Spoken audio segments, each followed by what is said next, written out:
Brain stroke ଏପରି ଏକ ଘାତକ ଷ୍ଟ୍ରୋକ୍ ଯାହା ସଙ୍ଗେ ସଙ୍ଗେ ହୋଇଥାଏ ଏବଂ ଏଥିରେ ରୋଗୀଙ୍କ ବଞ୍ଚିବା ଆଶା ଖୁବ୍ କ୍ଷୀଣ ଥାଏ। ବ୍ରେନ୍ ଷ୍ଟ୍ରୋକ୍ ହେଲେ ମସ୍ତିଷ୍କର କିଛି ଅଂଶକୁ ରକ୍ତ ପ୍ରବାହ ମାତ୍ରାଧିକ କମିଯାଏ ବା ସମ୍ପୂର୍ଣ୍ଣ ବନ୍ଦ ହୋଇଯାଏ। ଯଦି ଜଣେ ବ୍ୟକ୍ତିଙ୍କୁ ବ୍ରେନ୍ ଷ୍ଟ୍ରୋକ୍ ହୁଏ, ତେବେ ତାଙ୍କର ମସ୍ତିଷ୍କକୁ ଅକ୍ସିଜେନ୍ ଓ ରକ୍ତ ପ୍ରବାହ ପହଞ୍ଚି ପାରିନଥାଏ। ଫଳରେ ଖୁବ୍ କମ୍ ସମୟ ମଧ୍ୟରେ ବ୍ରେନ୍ର ସୂକ୍ଷ୍ମ ତନ୍ତ୍ରୀଗୁଡ଼ିକ ନଷ୍ଟ ହେବାରେ ଲାଗିଥାଏ। ଏପରି ପରିସ୍ଥିତିରେ ଖୁବ୍ ଶୀଘ୍ର ବ୍ୟକ୍ତିଙ୍କର ମୃତ୍ୟୁ ହୋଇଯାଇପାରେ କିମ୍ବା ଶରୀରର କୌଣସି ଅଙ୍ଗ ଅକାମୀ ହୋଇଯିବାର ଆଶଙ୍କା ବଢ଼ିଥାଏ। ତେବେ ବ୍ରେନ୍ ଷ୍ଟ୍ରୋକ୍ ବିଷୟରେ କିଛି ଜଣା ଅଜଣା କଥା ଜାଣିବା। ଆସନ୍ତୁ। ଲକ୍ଷଣ।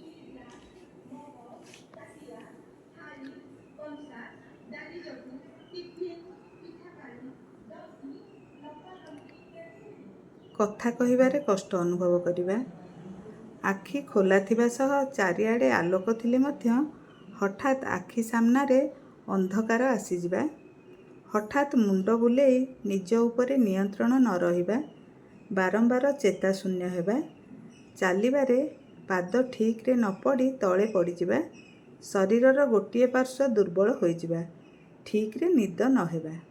କାରଣ: ଅତ୍ୟଧିକ ଚିନ୍ତା ବା କାମର ଚାପ, ଅତ୍ୟଧିକ ମଦ୍ୟପାନ, ଉଚ୍ଚ ରକ୍ତଚାପ, ହଠାତ୍ ଅତ୍ୟଧିକ ଖୁସି କିମ୍ବା ଦୁଃଖୀ ହୋଇଯିବା, ମୁଣ୍ଡରେ କୌଣସି ଆଘାତ ପାଇବା, ମସ୍ତିଷ୍କରେ କୌଣସି କାରଣରୁ ରକ୍ତ କ୍ଷରଣ ହେଲେ, ଅତ୍ୟଧିକ କୋଲେଷ୍ଟରଲ୍ ଥିଲେ, ମଧୁମେହ ଥିଲେ, କୌଣସି କାରଣରୁ ମସ୍ତିଷ୍କରେ ରକ୍ତ ଜମାଟ ବାନ୍ଧିଗଲେ।